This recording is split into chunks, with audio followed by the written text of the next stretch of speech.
We want you to enjoy this true story from the Yellow Dot, so we advise you to watch until the end. But don't have nightmares. This is a true story that will grip you. It all takes place in Long Island in 1921. If you are ready, we will begin. Wealthy widow murdered, in unkempt Long Island mansion. The house in West Hempstead had once been a Long Island showplace. It was a 15-room Victorian mansion with 3 chimneys, a crow's nest cupola, and glorious gardens. But the Hempstead Avenue property had deteriorated in the 5 years since the death of the owner, George W. Bartlett, a wealthy oil merchant. Bartlett's widow, Minnie, let go of her domestic help and gardeners. The 10-acre estate became overgrown with weeds, an unkempt lawn, and blankets of rambler roses, according to Edward D. Radin in his 1946 book, 12 Against the Law. It was not surprising when, in 1921, Bartlett, 50, put the house up for sale. Around 12:30 p.m. on June 22, Bartlett phoned her sister, Mrs. Robert Seabury, and said a potential buyer, a rough-looking person, made her uneasy.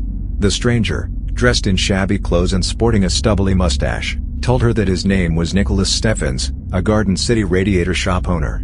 They haggled over price. She wanted $45,000, he offered $22,000, and then he left, saying he would return later with his wife. Minnie begged her sister to come over. Seabury rushed to Bartlett's home. Arriving around 2 p.m. the place was silent. Seabury and a relative forced a rear window open and found Bartlett dead on the dining room floor with several puncture wounds in her face. Police first assumed they were bullet holes, but the coroner later determined they had been made by a sharp implement. Bedrooms on the second floor had been ransacked, pointing at robbery as a motive. But police were puzzled when they found several $100s in an envelope on a dressing table and a jewelry box filled with pearls, diamonds, gold chains and bracelets. A search for a radiator dealer in Garden City with a name that sounded anything like Steffens came up empty. More than 100 volunteers fanned out into the densely wooded areas around the home. Highly trained dogs sniffed for clues, and a stunt pilot volunteered to fly over the woods at the tree line. But even a $1,000 reward offered by the village of Hempstead failed to produce any real leads. Then a break came from a surprising source.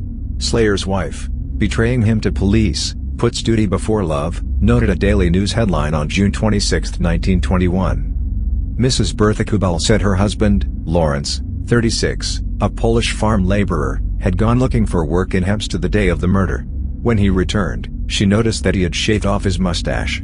For a full day, he hid under the bed, telling her that he was afraid to come out because he had killed a woman. He did not say who. Pictures of Bartlett in newspapers convinced her to turn her husband in. Mrs. Kubal was about 30, pregnant, the mother of 2 young children from a previous marriage, and worn beyond her years. Her husband could not support the family. She was terrified that he was going to kill her. Mrs. Kubal did not speak enough English to tell her story, so she asked her brother-in-law to talk to police. It took only about an hour for investigators to pull a detailed confession out of her husband. I was passing the Bartlett house that morning when I saw some boys stealing cherries from the place. I asked them if they were not afraid of getting pinched, he said. They told me that a rich widow lived in the house alone and that she would not have them arrested. Using the ruse that he was interested in the house, Kubal convinced her to let him in. Then he left, saying he'd be back later with his wife. Kubal returned alone and demanded $500. She tried to throw him out, he blocked the door, and she screamed. That was when Kubal decided she had to die. I had a chisel in my pocket. I struck her with this. I grabbed her by the throat, and she clawed at me, he said. With the chisel and his fists, he continued to pound on her. Then he covered her corpse with scatter rugs and snatched a bracelet, a watch, and about $5 in cash. All told, the murder netted him less than $20. 11 minutes was all it took for a jury to find Kubal guilty at his July 1921 trial. The sentence was death in the electric chair. He remained calm in prison until he learned that his execution would mean a windfall for his widow. Slayer Kubal's blood turns to bread for brood, the News reported on August 8, 1921. The village of Hempstead gave Mrs. Kubal and her brother-in-law the reward for information leading to her husband's arrest. Her share was $900. I will buy bread for my 2 children. And I will get clothes for the baby who will be born later, she said. Kubal became morose over the idea of his wife getting a reward for betraying him. Twice, He tried to hang himself with a noose made of bedsheets. Later he went berserk looking for a machine gun that he believed was hidden in his cell. As his execution date neared, his wife begged the governor to spare his life, but her efforts were in vain. Kubal, betrayed by wife, dies in the electric chair, the news reported on March 24, 1922.